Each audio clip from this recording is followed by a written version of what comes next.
ৰঙিয়াৰ প্ৰয়াস একাডেমীৰ বাৰ্ষিক অভিভাৱক সন্মিলন আৰু বঁটা বিতৰণী সভা। ৰঙিয়াৰ অন্তৰ্গত কমাৰগাঁওস্থিত এখন আগশাৰীৰ বিদ্যালয় প্ৰয়াস একাডেমীৰ শনিবাৰে বাৰ্ষিক অভিভাৱক সন্মিলন আৰু বঁটা বিতৰণী অনুষ্ঠান সম্পন্ন হৈ যায়। উক্ত অনুষ্ঠানত শৈক্ষিক ক্ষেত্ৰৰ কেইবাগৰাকীকৈ বিশিষ্ট ব্যক্তিয়ে অংশগ্ৰহণ কৰে। উল্লেখযোগ্য যে কেইজনমান উদ্যমী যুৱকৰ আশাসুধীয়া প্ৰচেষ্টাত গঢ় লৈ উঠা প্ৰয়াস একাডেমীয়ে সমগ্ৰ অঞ্চলজুৰি এক শৈক্ষিক বিপ্লৱ আনিবলৈ সক্ষম হৈছে।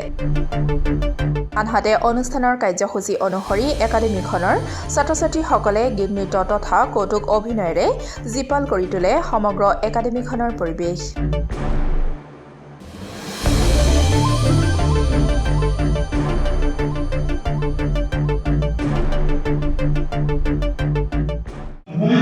আজি আমাৰ 2023-24 বৰ্ষৰ প্ৰয়াস একাডেমী বঁটা বিতৰণী তথা আমাৰ অভিভাৱক সন্মিলনী বাৰ্ষিক অভিভাৱক সন্মিলনী আমি আয়োজন কৰিছোঁ।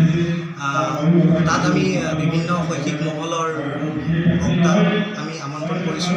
তাৰ মাজত আমাৰ BEd মহাবিদ্যালয় আব্দুল ছামাদ ডাঙৰীয়া, আমাৰ কামৰূপ মহাবিদ্যালয়ৰ ইংৰাজীৰ মুখ্য বক্তা আপোনাৰ দীপেন বেজবৰুৱা ডাঙৰীয়া তথা আমাৰ কমলপুৰ বিধানসভা সমষ্টিৰ বিধায়ক দিগন্ত কলিতাদেৱক আমি নিমন্ত্ৰণ জনাইছোঁ আৰু তেখেতসকল এতিয়ালৈকে আমাৰ ইয়াত আহি উপস্থিত হৈছে আৰু বিভিন্ন আমাৰ ছাত্ৰ ছাত্ৰীখিনিৰ আমাৰ সাংস্কৃতিক অনুষ্ঠানৰ মাজেৰে আমাৰ অনুষ্ঠানটো আগবাঢ়ি গৈ আছে আৰু আমাৰ সাংস্কৃতিক সন্ধিয়াৰ বিশেষ আকৰ্ষণ হিচাপে আমি সুদূৰ নলবাৰীৰ পৰা আমি প্ৰিয়ংকা কলিতাদেৱক নিমন্ত্ৰণ জনাইছোঁ আৰু এই অনুষ্ঠানটো আমি 2020 বৰ্ষত আৰম্ভণি কৰিছিলোঁ।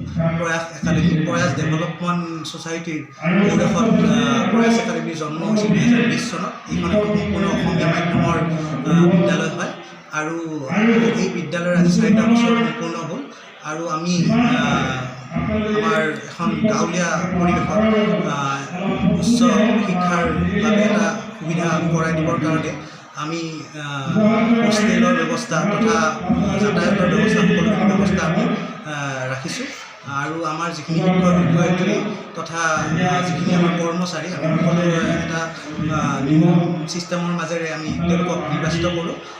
আমি জনাব পাৰিম কি হ'ম যে আমাৰ যিসকল শিক্ষক শিক্ষয়িত্ৰী আমাৰ নাগালেণ্ড, মেঘালয় তথা আমাৰ লখিমপুৰৰ পৰা অসমীয়া ইংৰাজী দুয়োটা মিডিয়ামৰ আমাৰ দুখন স্কুল আছে। গতিকে আমি 27জন ল'ৰা ছোৱালী দি এখন বিদ্যালয় আৰম্ভ কৰি আমি আজি 14জন শিক্ষয়িত্ৰী আছে আমাৰ আৰু আজি বৰ্তমান আমাৰ ছাত্ৰ ছাত্ৰীৰ সংখ্যা দুয়োখন স্কুল মিলি প্ৰায় 550জন। সেইখিনিয়ে আমাৰ বৰ্তমান চমু পৰিচয় আৰু আমাৰ কৰিবলগীয়া আন্তঃগাঁথনিৰ ক্ষেত্ৰত আমাৰ কৰিবলগীয়া খুবেই আছে। তথাপিও আমি যিমানখিনি পাৰোঁ ল'ৰা ছোৱালী বৰ্তমান সময়ৰ শিক্ষাৰ লগত জড়িত বিশেষকৈ কম্পিউটাৰ শিক্ষাৰ ওপৰত আমি গুৰুত্ব আৰোপ কৰি আহিছোঁ। তাৰ কাৰণে আমাৰ দুয়োখন স্কুলত 2টা সুকীয়া লেবৰেটৰী ব্যৱস্থাও কৰিছোঁ আমি আৰু লগতে আপোনাৰ যিখিনি আমাৰ ছায়েন্স লেবৰেটৰী হওক বা যিখিনি ব্যৱস্থা আমি কৰিব পৰা নাই সেইখিনি আমাৰ আগন্তুক সময়ৰ পৰিকল্পনা আছে।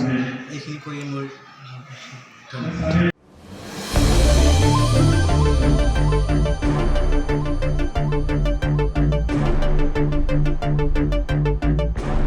ৰঙিয়াৰ পৰা হেমেন কলিতাৰ ৰিপৰ্ট, ডেমক্ৰেটিক আছাম।